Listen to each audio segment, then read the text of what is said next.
नमस्कार, मैं अनीश कुमार स्वागत करता हूं आपके अपने यूट्यूब चैनल स्टडी पॉइंट 11 में।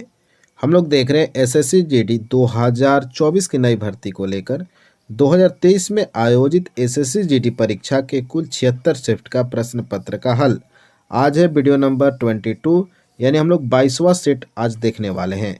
आज के वीडियो में देखेंगे हम लोग 17 जनवरी 2023 के सेकंड शिफ्ट में जो प्रश्न आपसे पूछे गए उसका ऑफिशियल पेपर से एक एक करके 20 प्रश्न हम लोग देखने वाले हैं इस वीडियो में। ठीक है, तो चलिए शुरुआत करते हैं। उससे पहले अगर आप नए हैं चैनल पे तो चैनल को फटाफट आप लोग सब्सक्राइब कर लेंगे, और जो भी 21 नंबर तक के वीडियो देखना चाहते हैं प्लेलिस्ट पे बना हुआ है, प्लेलिस्ट चैनल पे जाकर आप लोग वहां से एक एक करके आसानी से सारे वीडियो को जरूर देख लीजिएगा एग्जाम से पहले।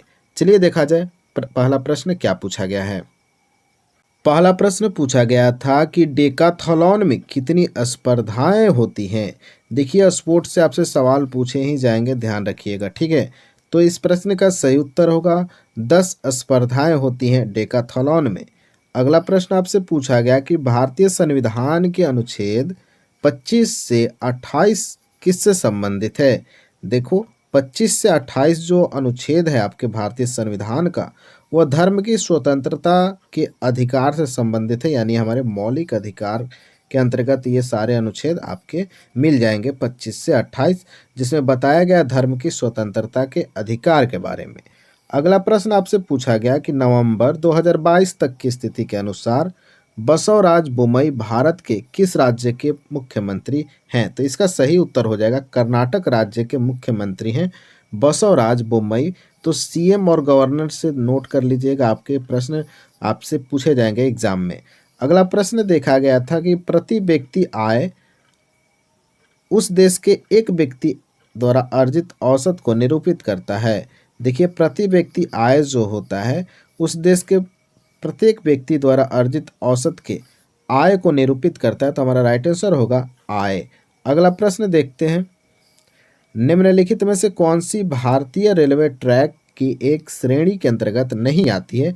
तो वो हो जाएगा फुट गेज। बाकी जो ब्रॉड गेज, मीटर गेज और नैरो गेज ये भारतीय रेलवे ट्रैक की श्रेणी के अंतर्गत आते हैं, लेकिन फुट गेज जो है ये आपके रेलवे ट्रैक के श्रेणी के अंतर्गत नहीं आता है, तो इसलिए हमारा राइट आंसर होगा ऑप्शन नंबर 2।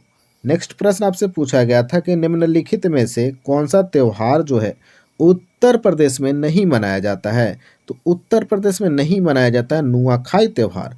अच्छा, ये कहाँ मनाया जाता है, कमेंट बॉक्स में ज़रा छापिए कि नुआखाई जो है किस राज्य में मनाया जाता है। उत्तर प्रदेश का ताज महोत्सव, गंगा महोत्सव और बुद्ध महोत्सव, ये भी आपको याद रखना है। अगला प्रश्न आपसे पूछा गया है कि फरवरी 2022 में मुंबई में मालाबार हिल में राजभवन में नए दरबार हॉल का उद्घाटन किसने किया। तो श्री रामनाथ कोविंद के द्वारा किया गया था, याद रखेंगे। अगला प्रश्न पूछा गया कि जल का वैद्युत अपघटन किसका एक उदाहरण है। तो वो है वियोजन अभिक्रिया का उदाहरण है जल का वैद्युत अपघटन। तो राइट आंसर होगा वियोजन अभिक्रिया। अगला प्रश्न पूछा गया था, निम्नलिखित में से किस तरल का पृष्ठ तनाव सबसे अधिक होता है।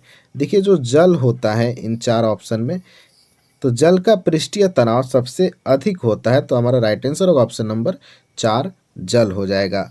अगला प्रश्न पूछा गया कि विश्व के जल संसाधनों में भारत का कितना अंश है।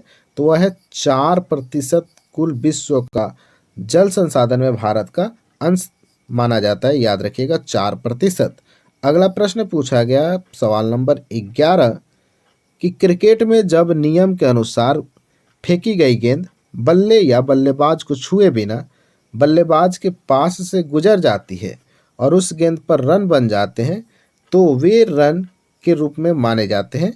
तो बाई के रूप में उसको माना जाता है। आप लोग क्रिकेट देखते हुए हैं तो आपको पता होगा, तो इसको बोलते हैं बाई का रन, यानी कि बल्ला में लगे भी नहीं और जो खिलाड़ी हैं, जो बैट्समैन है, अगर वो दौड़ के रन पूरा कर लेते हैं या फिर बॉल बाउंड्री के बाहर चली जाती है बिना बॉल और बैट के संपर्क हुए, तो उसको बाई का रन में जोड़ा जाता है, आपको पता होगा। ठीक है, आइए देखते हैं अगले प्रश्न। निम्नलिखित में से किसे मोहिनीअट्टम में उनके व्यापक योगदान के लिए पद्मश्री से सम्मानित किया गया है।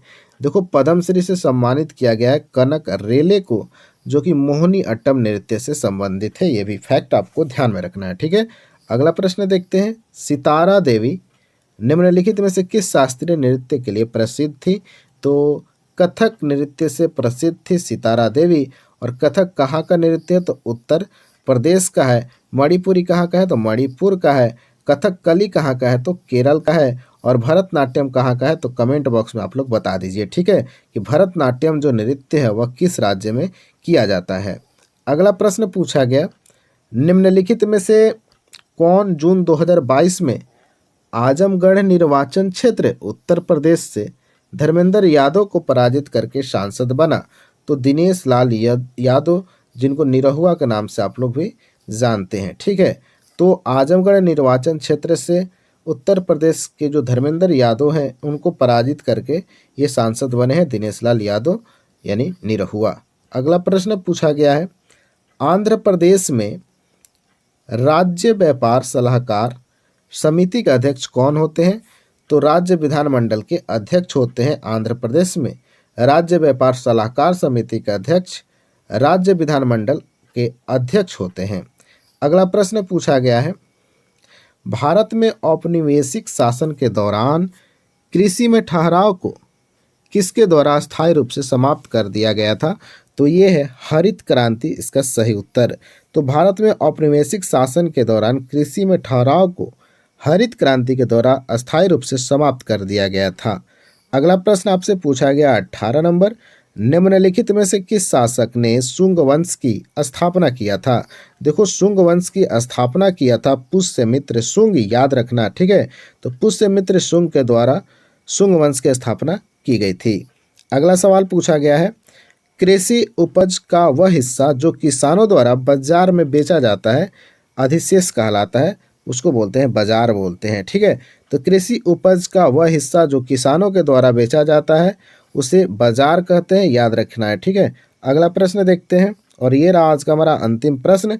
वीडियो हेल्पफुल लगा तो वीडियो को लाइक प्यारा से कर देना है, ठीक है, और दोस्तों के बीच शेयर करते रहना है। नए हो चैनल पर तो चैनल को अभी फटाफट सब्सक्राइब कर लो, क्योंकि आपको इस वीडियो की ज़रूरत पड़ेगी। एग्ज़ाम जब जितना आपका करीब आएगा उतना आप इस वीडियो के पीछे भागने वाले हो, ठीक है, क्योंकि आपकी ये प्रीवियस ईयर क्वेश्चन के ऑफिशियल पेपर से एक एक प्रश्न मैं करा रहा हूँ, तो पक्का आपको याद आएगा एग्ज़ाम से पहले। तो फरवरी में महात्मा गांधी ने असहयोग आंदोलन को वापस लेने का फैसला किया 1922 में, ठीक है। फरवरी 1922 में महात्मा गांधी जी के द्वारा असहयोग आंदोलन जो चलाया जा रहा था उसको वापस लेने का फैसला कर लिया 1922 में महात्मा गांधी ने। तो ये था कुल हमारा 20 प्रश्न। आपको यह वीडियो कैसा लगा आप लोग कमेंट बॉक्स में ज़रूर बताएंगे, और वीडियो के दौरान जो सवाल पूछा गया उसको भी आप लोग कमेंट बॉक्स में ज़रूर बताया कीजिए, ठीक है। मिलते हैं नेक्स्ट वीडियो के साथ, तब तक के लिए जय हिंद जय भारत।